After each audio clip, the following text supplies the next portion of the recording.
Yo guys, what's going on? Rapper Warshack here, and I'll be going over the top performing cards and the best things we've seen so far in the Great Dark Beyond expansion. I'll cover the decks that those cards fit in briefly, and maybe some light touches on things that I think are good, but maybe just haven't gotten there yet, because we are definitely going to need some buffs and nerfs with this expansion, and hopefully sooner rather than later. So the first card we're going to take a look at here is the Airlock. This is a 6 mana, 1 blood, 1 unholy rune Death Knight card. It is summon a 5/5 undead with taunt and give your hero +5 health, spend 5 corpses, and you get to do it again. So for 6 mana, you gain 10 life and you get 10/10 in stats with taunt split across 2 minions. Really powerful card. Whether you want to play this card in your Highlander deck or your Reno Death Knight deck, or you just want to play it in your duplicate deck where you get a whole bunch of corpses with minions and you go ahead and spend them with cards like this. And the big payoff being the Chromatic Necrotic Explosion, the 10 mana rainbow card, lifesteal, deal 6 damage, summon 3/2/2 souls, but it gets powered up for all the corpses you spend.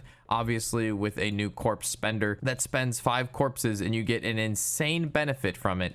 Is really powerful because it fits in both mid-range decks and control decks. So Airlock Breach, really powerful in Death Knight. A definite craft if you're interested in any sort of rainbow or corpse spending Death Knight deck. I wish I had something good to say about Demon Hunter, but they actually just completely butchered this class, this expansion. The crew mechanic is one of the worst things I've ever played and seen in my life. The Starship for this class doesn't really make any sense. It's crazy that we went from like having relics and back when we had the soul stones or soul shards, and now we have like this, whatever this is. So I just don't know what's going on. It's, if you want to play Demon Hunter, it's gonna have to probably be pirates. Taking a look at Druid. While Druid I think is pretty powerful right now with stuff like after you cast an arcane spell, you get to be able to recast it with this. There's a bunch of powerful arcane spells. You also have like the Stargrazer that fits in the taunt, like Hydration Station. Druid where you can plant Ziliax and Guff. The deck's just really slow right now. This meta, it's filled with a lot of rogues OTKing you on turn 4 or 5. There's a lot of Druids OTKing you with the Messiah, with the Mage package in there. So unfortunately there's really not a lot of time for big slow mechanics like this at the moment. Once I see nerfs and buffs and these OTK decks go away, we can start seeing these slower mid-range or control decks start to pop back up. Hunter also kind of in a weird spot. I've been seeing the Biopad kind of being played with the Death Rattle package with the egg. You can get King Crushes and you can get like the Hound and give a Jormonger and do some damage that way, but Hunter does not seem to be very popular. It falls right into the spot where there's just other aggro decks that do it better and faster, or there's just OTK decks that are just going to kill your opponent on turn 5, 6, or 7 anyway. So Hunter doesn't really have a spot at the moment when you just have decks that do things better. For example, Mage. Are you losing your mind? Are you going absolutely crazy? And you know why he's going crazy? Because if you haven't subbed to the channel yet and you haven't liked and commented on our videos, it makes it hard on the YouTube algorithm. He eats a lot of food. He may not look like it, but this man, this little doggo, requires lots of toys, love, affection, and things. So in order to do this, we need likes, we need comments, we need subs, which comes from you to help him. Right, dude? Right now, Mage is in a really good spot. It's the most popular class on ladder right now. It's the most popular deck, and that's going to be the Elemental Mage. It got a couple new cards, one being this guy right here, the 6 mana 7/6 Battlecry. Give all elementals in your deck +1 fire spell damage. This is really good. Most of the deck is elementals. You have a couple fire spells in there like Solar Flame, which is deal 2 damage to all enemies, cost 1 less for each elemental you control. It also has Lamplighter. It has this Blazing Guy, 3 mana 3/1, draw 3 cards. Very good. It's got Spontaneous Combustion, 2 mana, deal 4 damage. If you played an elemental last turn, you get to choose a target. So Elemental Mage, definitely a safe craft, very popular deck. The Draenei package in Mage, haven't seen a single person playing this. I am working on a light show variant right now, so let me cook. But at the moment, obviously Elemental Mage, #1 deck. Fantastic win rate. I'm pretty sure it's the top of the charts right now. Taking a look at Paladin. Paladins have Librams. We've seen Librams before. However, these are not nearly as powerful as the previous rendition of Librams, and I'm pretty sure that's because this super easy discount that the old Librams had, and they also don't have Penflinger. So Librams are okay. I see it a little bit. It hasn't been that good in my opinion. It can sometimes win, but overall just not impressive. Very boring to play. Very straightforward. Just if you want a boring, straightforward deck that does a lot more, just play Elemental Mage. You don't need to play Librams. Priest, again, same boat as the Demon Hunter. I don't know who is doing Priest, but there's nothing here. Priest has nothing. Don't play, like, there's nothing here. Priest got literally, the Demon Hunter and Priest, probably the same person making those cards. Looking at Rogue, Rogue got one specific card that's seeing a ton of play. I already posted 2 videos on it. Your OTK people as early as turn 3, most of the time around turn 4. Late OTK would be turn 5. Late OTK, ooh, turn 5, OTKing your, ooh, way too slow. 6 mana, shuffle your hand into your deck, reduce the cost of the cards in your deck by 3. While this may seem maybe underwhelming, or how does this work? We made videos on it. I don't want to say it's straightforward, but once you see it, you're like, oh, that's a lot. This is an insane card. This is absolutely going to get nerfed, whether it's in the next week or 2. This card guarantee will be changed. Taking a look at Shaman. Shaman is in a weird spot right now because the asteroid package is fun. It goes into more of like a mid-range, again, control package with maybe elementals. It's a little slow. Again, when the meta is right now, you play OTK or you're playing aggro, because aggro counters OTK and OTK counters mid-range and control. So control decks and mid-range decks like Shaman don't really get to thrive in metas where there's multiple OTK decks that'll kill you by turn 5 or 6 easy.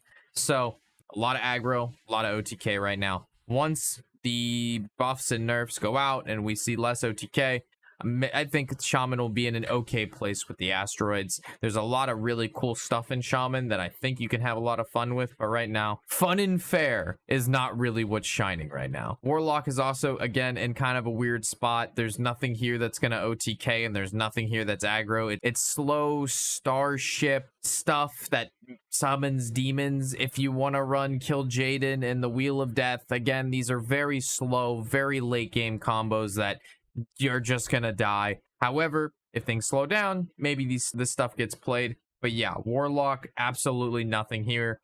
I wouldn't even consider being interested in playing it. Taking a look at Warrior. Warrior did get a couple new control tools, one being the Hostile Invader. This is being played inside of Odin Warrior, and the reason a lot of people are playing Odin Warrior and that is gaining an incredible amount of popularity is because of the OTK decks and aggro decks. As we know, Odin Warrior gains a lot of armor and it does it very quick. You can out armor the new OTK rogue, and then you can sometimes out armor that Druid deck that's OTKing. So Hostile Invader, good against aggro and is played in that Odin deck. Besides that, it's filled with this new Drain Eye package stuff, which is bad. It's again an attempt at mid-range. We've seen this before with Menagerie Warrior and what was it? Rift Warrior. It was seen for a little bit and then forgotten as fast as it came. Again, don't really know what's going on with these cards. They just seem like a complete waste. There's no identity, and the only real thing we have here is the Invader. If we look at the Spore Empress, I actually played a lot of different Warrior renditions to try to get this card to work, whether it was just straight control, Odin, Highlander. I tried it all. The problem with this card is it's just bad. You shuffle 7 of these spores into your deck, and the spore is a 5-mana spell, and it's summon a random 5-cost minion. Your future replicating spores summon it as well. Problem with this card, it's just fair. It's a fair, slow value card, and that's just not something that it's not good in today's Hearthstone world. Like, this might have been good years back, and it would have been great value, and it could have been a win condition. Unfortunately, in today's world of Hearthstone, it just fair doesn't work. Neutrals are in a very interesting spot because we have probably the most powerful neutral card that we've seen in a very long time, besides maybe Ziliax, and that's the Ethereal Oracle. This is a 3-mana 2/3 spell damage +1 spell burst, draw 2 spells. If you look, this is the centerpiece of a lot of the decks right now that are doing really disgusting things and killing you very early in the game. Whether it's Druid, whether it's Rogue, this card is played in all of these decks. It is very, very powerful. I like it, to be honest. It's very dynamic. It's very flexible. You can play it in a bunch of different decks, and it's very beneficial. It's just unfortunately being played in the most degenerate way possible to kill people before they get to even play a game. But yeah, super popular card. Very, very good. Probably the best card of the set in regards to neutrals. I think a worthy mention of a neutral is the Kill Jaden, like we mentioned earlier, for like the Warlock. You can play Kill Jaden, and then you can play Wheel of Death, or you play Wheel of Death and then Kill Jaden, whatever. You get the endless portals. However, it's just really, really slow. It takes a long time. Most of the time when you replace your deck with demons, it's worse because of the fact that you're not drawing spells and cards you put into your deck, which is generally good. You put good cards in your deck, unless you're me and you put bad cards in your deck, then Kill Jaden's probably better. But for the most time, Kill Jaden is only going to be used in very fringe decks and or those rare occasions. Maybe you have them in ETC. Both of you are somehow in Fatigue, and this guy makes it so you don't go into Fatigue. But that's not going to be 99% of your Hearthstone games. Another very interesting neutral that a lot of people are going to be playing is the Ceaseless Expanse. This is found in control decks. There are some Death Knights and Warriors and stuff playing this card because they can make the games go on longer. However, this is a card that you're not going to see until turn 7, maybe at the earliest. There's just, in my opinion, other removal cards that are a little bit better, but he's not bad. He's cool and he's new. So we'll take that as a cool new neutral card. But again, really only found in control, and control is not good right now. The other card that I would like to mention is the Exodar, which is the Starship mechanic, which in my opinion was kind of a flop this expansion cycle. It's too slow. Only certain classes have access to it. There's really only 1 or 2 pieces that are even good. They needed to have better Starship pieces or just do different things than what they currently do to make them playable in today's meta, or you nerf all the other things to make the Starship seem good, because in comparison to what you can do, it's not. Taking a look at cards that counter this, ideally in a world where Reno wasn't real in your Starship, you could be trying to build this giant Starship all game. Your opponent plays Reno, makes it go poof, it removes it from your board. There's no counterplay there.